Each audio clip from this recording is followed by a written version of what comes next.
नमस्कार, मैं हूं प्रखर श्रीवास्तव। हमारे खास कार्यक्रम पूरा सच में आपका स्वागत है। और खबरों की दुनिया में पूरा सच बहुत जरूरी होता है, क्योंकि झूठ से भी खतरनाक होता है अधूरा सच, और उसी तरह खतरनाक होती है अधूरी खबर। इसलिए हर खबर का पूरा सच हम आपको बताएंगे, वो भी तथ्यों, तर्कों और सबूतों के साथ। तो आइए बिना देर किए देखते हैं पूरा सच।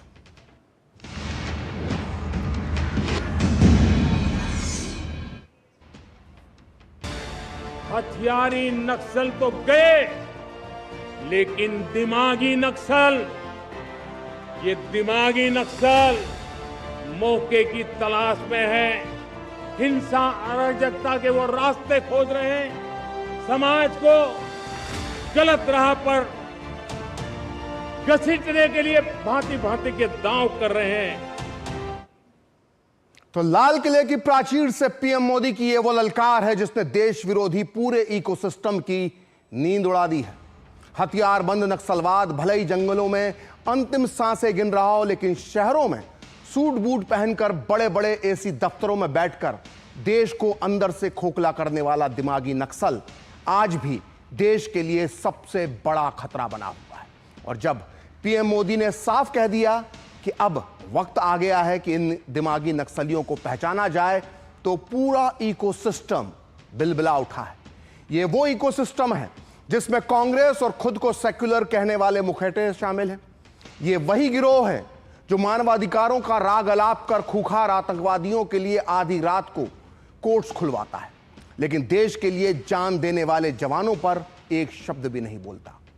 एनजीओ चलाने वाले, आंदोलन जीवी और वामपंथी विचारधारा के ये वो स्वयंभू ठेकेदार हैं जिनकी नस नस में भारत विरोध का जहर भरा हुआ है।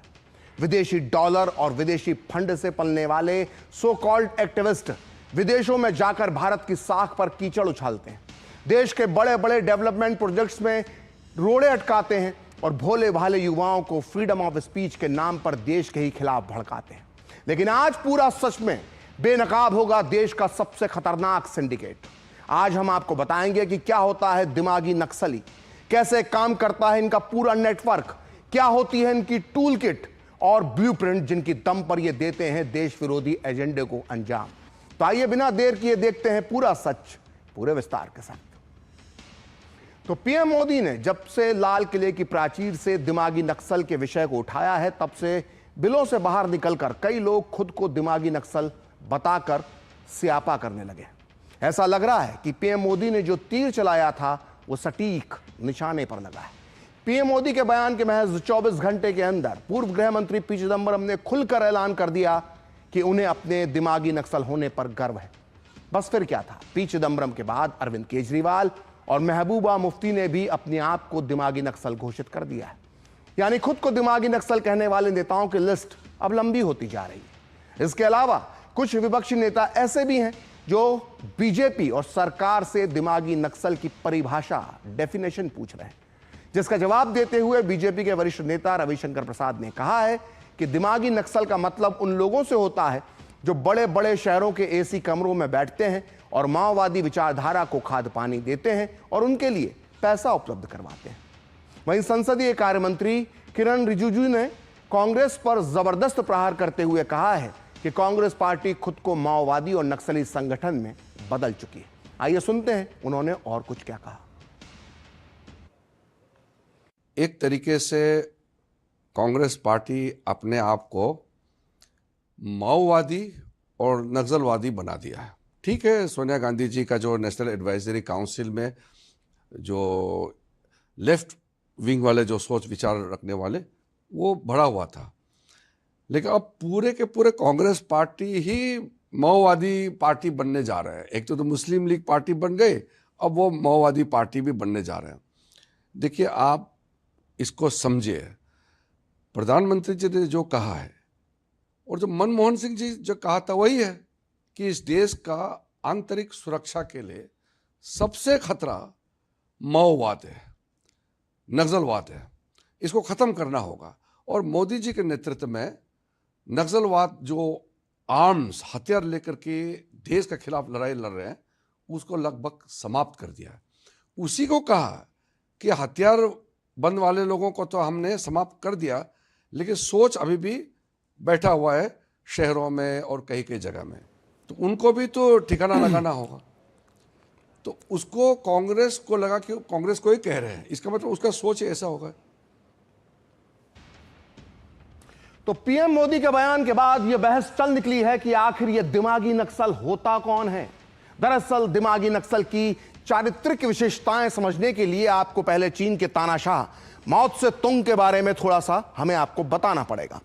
असल में माओ चीनी कम्युनिस्ट पार्टी का लीडर था और उसने चीन से गरीबी हटाने के नाम पर चीन के लाखों करोड़ गरीबों को ही मौत के घाट उतार दिया। इसी माओ त्से तुंग और उसकी विचारधारा को वामपंथी नक्सली हमारे देश पर बंदूक के जरिए थोपना चाहते हैं। नक्सली संगठन सीपीआई माओवादी इसी माओ त्से तुंग के नाम पर बना है।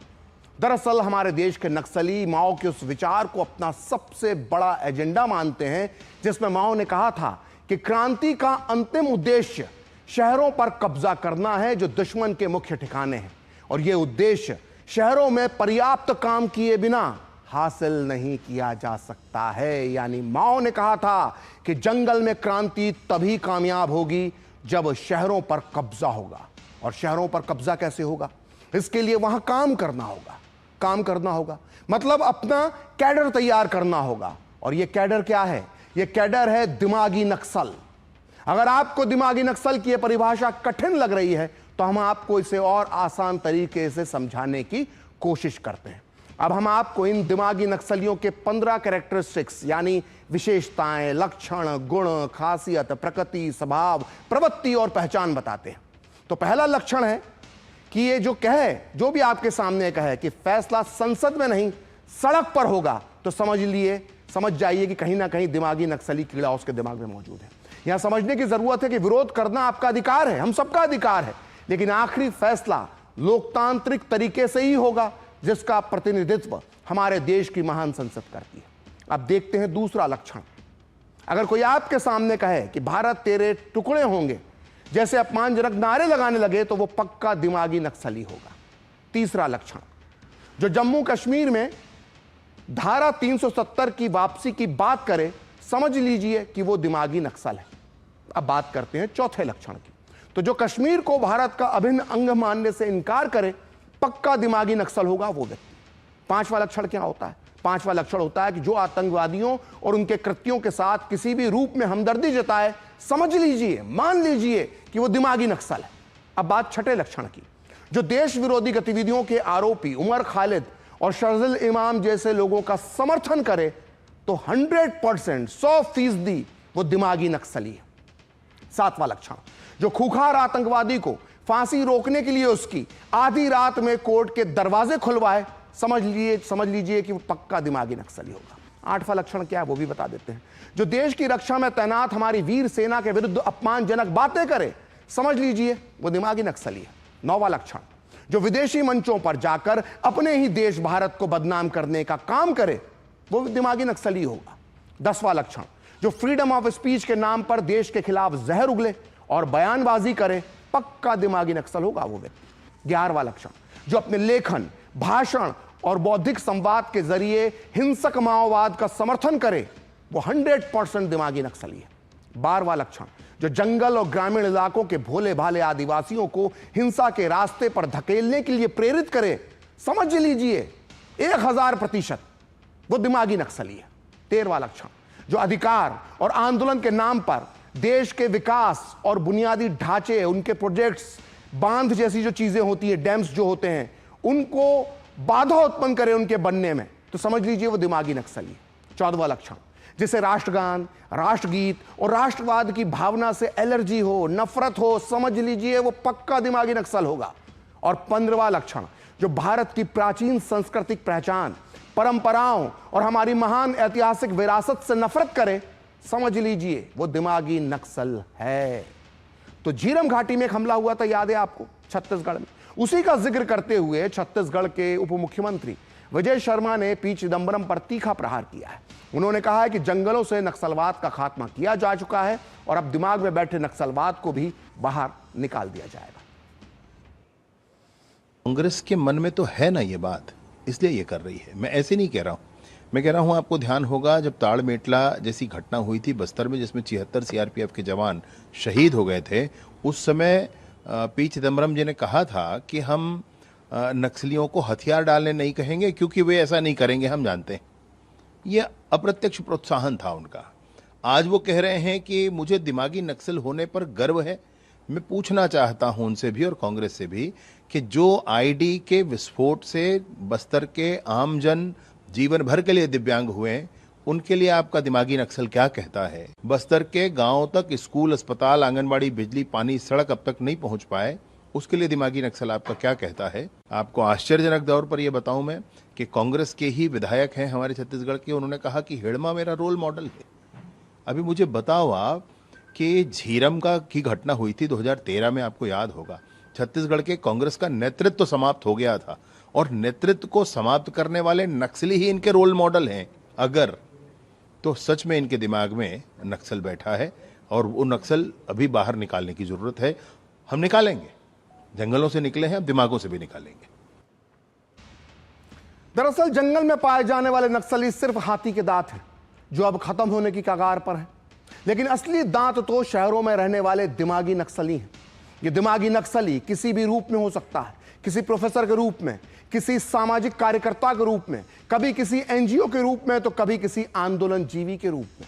इन दिमागी नक्सलियों की एक ही कोशिश होती है कि देश विरोधियों के खिलाफ जो होने वाली हर लड़ाई को, जो देश विरोधी खिलाफ जो लड़ाई चली जा रही है सरकार की तरफ से, उसे कमजोर कर दिया जाए। और इसके लिए ये लोग सुरक्षा बलों और सरकार को बदनाम कर उन्हें दबाव में रखने की कोशिश करते हैं। इन दिमागी नक्सलियों द्वारा बनाया गया डीप स्टेट का इकोसिस्टम इतना गहरा है कि कभी ये विक्टिम कार्ड खेलते हैं तो कभी कोई और हथकंडा अपनाकर आतंकवादियों, देश विरोधियों और नक्सलियों को क्रांतिकारी सिद्ध करने में लगे रहते हैं। आइए समझते हैं इन दिमागी नक्सलियों का ब्लूप्रिंट क्या है, इनकी टूल किट क्या है और ये कैसे काम करते हैं। तो देखिए, सोशल मीडिया पर डिजिटल वॉरफेयर, ये ट्विटर, फेसबुक, इंस्टाग्राम और यूट्यूब जैसे प्लेटफॉर्म्स का इस्तेमाल देश विरोधी नैरेटिव फैलाने के लिए करते हैं।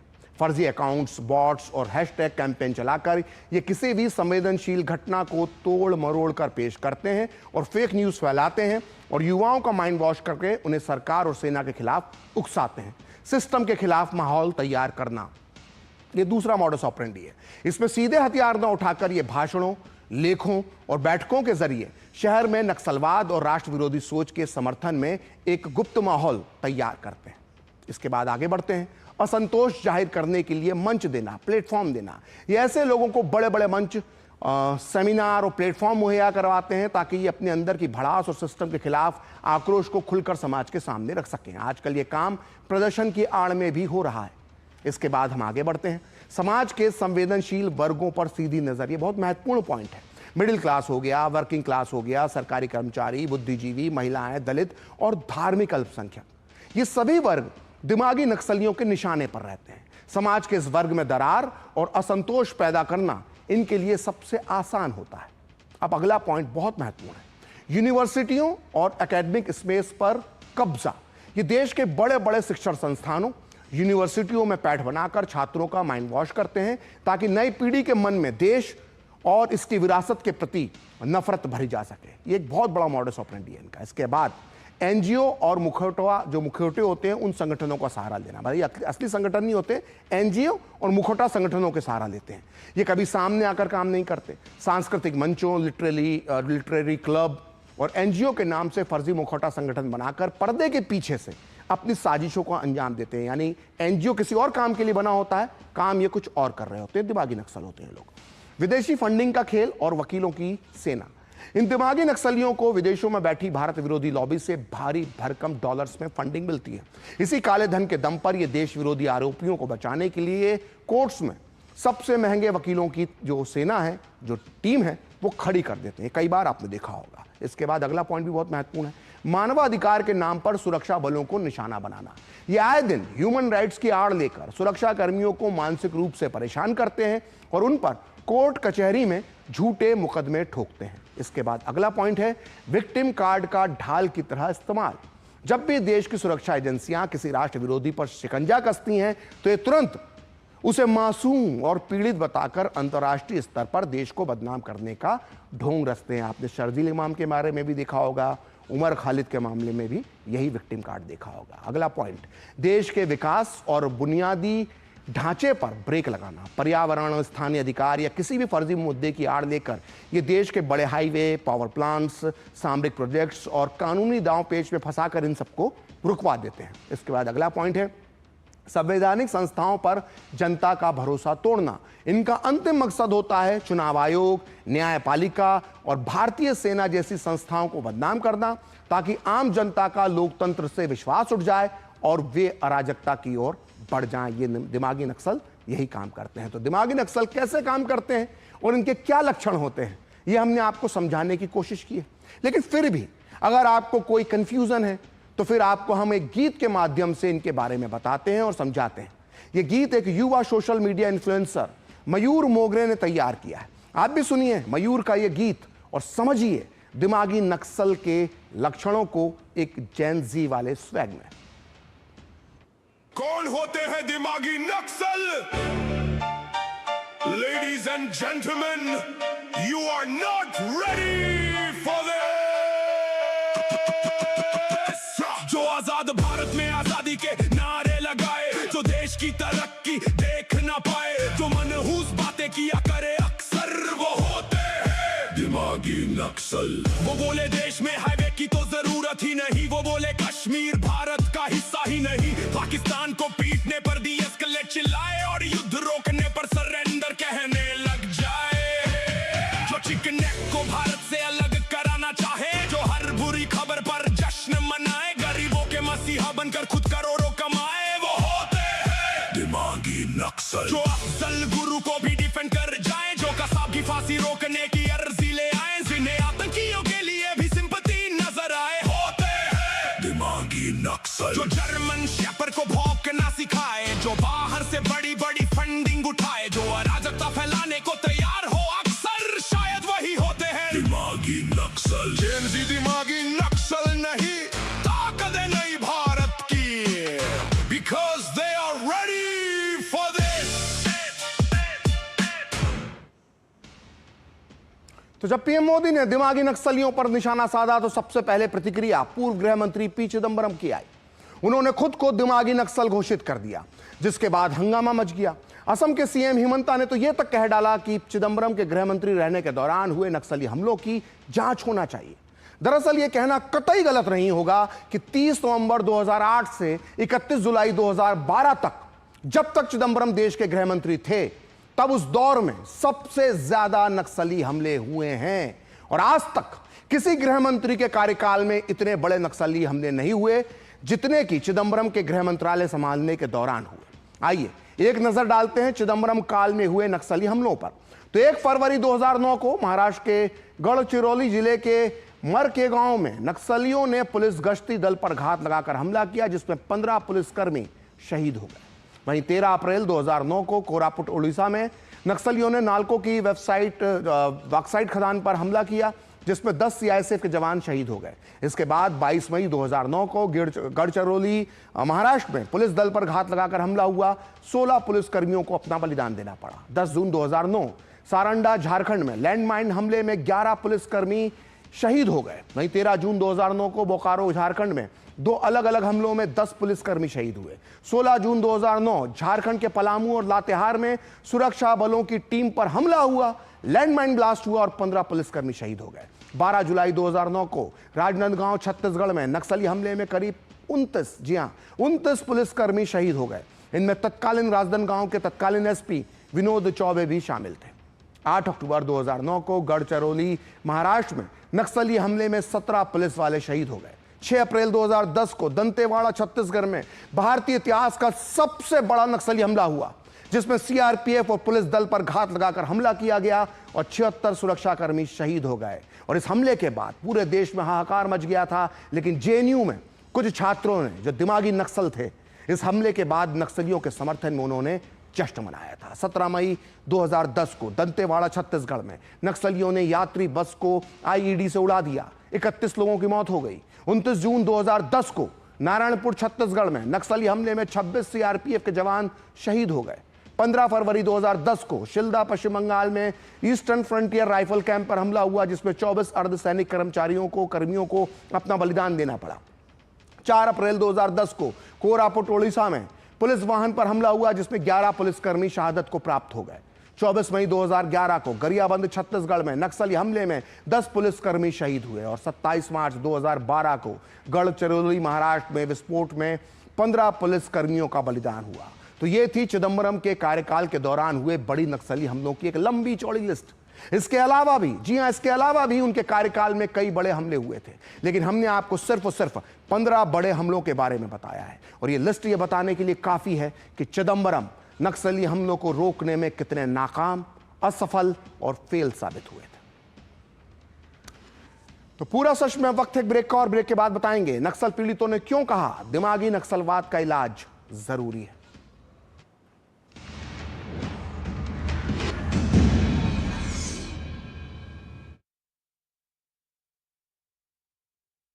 सस्ते वाले दाल मसाले स्वाद हुआ बेकार। MDH की हल्दी मिर्ची धनिया करे कमाल। ये रंग दे, ये खुशबू दे, ये तीखा, ये कम पड़े। क्या निराला MDH मसाला।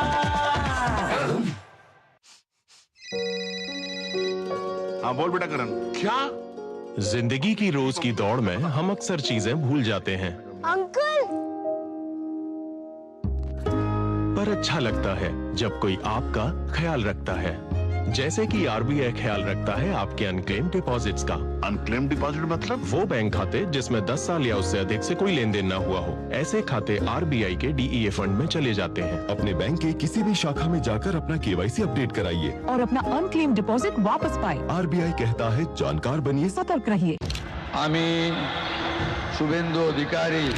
9 मई 2026 को पश्चिम बंगाल के इतिहास में एक नए अध्याय की शुरुआत हुई। 100 दिनों में पश्चिम बंगाल सरकार ने 8 स्तंभों को आधार बनाकर काम किया। उन 8 स्तंभों में से एक है सेवा। आवास योजना में 25 लाख परिवार शामिल। वृद्ध, विधवा और दिव्यांग लोगों के लिए मासिक भत्ता बढ़ाकर 1500 रुपए किया गया। आम लोगों के लिए मात्र 5 रुपए में मछली भात उपलब्ध कराने की व्यवस्था। सरकारी अस्पतालों में मरीजों के भोजन का दैनिक बजट 56 रुपए से बढ़ाकर 110 रुपए किया गया। मानव सेवा ही पश्चिम बंगाल सरकार का मूल मंत्र। जब धरती चीर कर निकलता है लोहे का पत्थर और मिलता है मोंगिया के जोश से, फिर तपता है, पिघलता है और बनता है फौलाद। अब होता है सरिया सारी खूबियों के साथ। मोंगिया स्टील, मजबूत देश का मजबूत सरिया। काम रुकना नहीं चाहिए, पर खुजली रुकनी चाहिए। इसलिए सपर डॉक्टर स्किन लोशन। काम चालू, खुजली बंद। 128 सालों से दांत का आखिरी इलाज। बढ़ता है, खेलता है, झूलता उछलता है, दौड़ता कभी कभी दौड़ कराता है। आगे आगे बढ़ता है इंडिया, अमूल दूध पीता है इंडिया।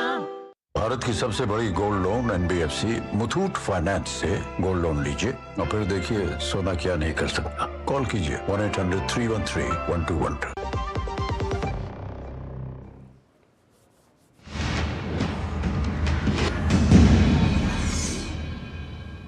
तो ब्रेक के बाद पूरा सच में आपका फिर से स्वागत है। और राजनीतिक बयानों में कि जो गर्द उड़ रही है, उसमें जब विचारधारा का चोला पहनकर दिमागी नक्सली होने पर गर्व जताया जाता है, तब दंतेवाड़ा, कांकेर और बीजापुर के लाल माटी से सने रास्तों पर खड़े होकर सोचना भी लाजमी हो जाता है। जब सत्ता के शीर्ष पर रह चुके लोग, चिदंबरम जैसे लोग, नक्सली सोच से अपनी वैचारिक नजदीकी पर इठलाते हैं, तब सीधा प्रहार उन पीड़ित परिवारों पर होता है जिन्होंने लाल आतंक की कीमत अपनों के खून से चुकाई है। आज कॉन्स्टिट्यूशन क्लब ऑफ इंडिया में दिल्ली में बस्तर शांति समिति के पत्रकार ने, जो समिति है, उसने पत्रकार वार्ता में, उसमें पीड़ितों ने कहा, जो नक्सल पीड़ित थे वो वहां पर आए थे, उन्होंने कहा कि नक्सली विचारधारा पर गर्व जताना उनके जख्मों पर नमक छिड़कने जैसा है। पीड़ित पूछ रहे हैं कि क्या यूपीए सरकार के दौरान, यानी मनमोहन सिंह की सरकार के दौरान, वैचारिक सहानुभूति के नाम पर नक्सलियों को फलने फूलने की खुली छूट दी गई थी। आप भी सुनिए पूर्व गृह मंत्री चिदंबरम के बयान से आहत नक्सल पीड़ितों ने क्या कहा, कैसे अपना दर्द बयां किया। जैसे तैसे प्रशासन चाहा, गांव वाले चाहे, जो भी सब मिलके नक्सली को खत्म कर दिए हैं। फिर भी बोलते हैं कि अबूझमाड़ में फिर नक्सली पैदा करना है करके, उनका जो भाषण है वो हमारे लिए ठीक नहीं है।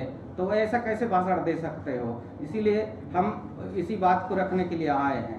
पूर्व गृह मंत्री हमारे देश का पी चिदम्बरम जी ने यह बयान दिया है कि मैं दिमागी नक्सलियों पर मुझे गर्व है, दिमागी नक्सलियों के साथ है। तो मैं पूछना चाहता हूं, जिस टाइम गृह मंत्री जी हमारे देश का संचालन कर रहे थे 2010 में, ताड़मेटला में 76 जवान शहीद हुए थे, उनके हथियारों के साथ थे या हमारे जवान के परिवार के साथ थे? मुझे स्पष्ट करें पी चिदम्बरम जी।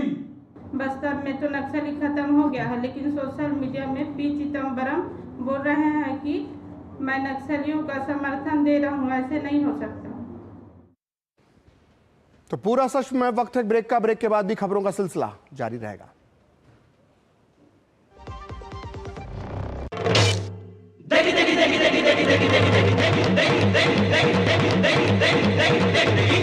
सटके वाली हरी हरी मिर्च, लाल लाल लज्जत से भरी मिर्च, बरसों से जाती पड़ती मिर्च। MDH की देगी मिर्च, देगी मिर्च का तड़का, अंग अंग फड़का। MDH की देगी मिर्च। जब आप इलाज के लिए अस्पताल जाएंगे तब पॉलिसी बाजार वहां पहुंचकर आपका पूरा साथ देगा, ताकि क्लेम के लिए आप परेशान होने के बजाय अपनों का ख्याल रख सकें। और क्लेम असिस्टेंस पॉलिसी बाजार का प्रॉमिस है। पॉलिसी बाजार पे 1 करोड़ का हेल्थ इंश्योरेंस सिर्फ 550 रुपए हर महीने से शुरू होता है। बढ़ता है, खेलता है, झूलता उछलता है, दौड़ता कभी कभी दौड़ कराता है, आगे आगे बढ़ता है इंडिया, अमूल दूध पीता है इंडिया। काम रुकना नहीं चाहिए पर खुजली रुकनी चाहिए, इसलिए सपर डॉक्टर स्किन लोशन। काम चालू, खुजली बंद। 128 सालों से दांत का आखिरी इलाज। भारत की सबसे बड़ी gold loan NBFC Muthoot finance से गोल्ड लोन लीजिए और फिर देखिए सोना क्या नहीं कर सकता। कॉल कीजिए 1-800-313-1212। আমি शुभेंदु अधिकारी। 9 मई 2026 को पश्चिम बंगाल के इतिहास में एक नए अध्याय की शुरुआत हुई। 100 दिनों में पश्चिम बंगाल सरकार ने 8 स्तंभों को आधार बनाकर काम किया। उन 8 स्तंभों में से एक है स्वास्थ्य। लगभग 1.43 करोड़ परिवार आयुष्मान भारत के दायरे में। इसके अलावा शुरू की गई मुख्यमंत्री स्वास्थ्य बीमा योजना, जिसके तहत 5 लाख रुपए तक का इलाज पूरी तरह निशुल्क। न्यू टाउन में 2000 बेड वाला अत्याधुनिक अदानी आरोग्य अस्पताल, जिसमें 1000 बेड जरूरतमंदों के लिए आरक्षित हैं। उन्नत और आधुनिक स्वास्थ्य व्यवस्था की दिशा में आगे बढ़ता पश्चिम बंगाल।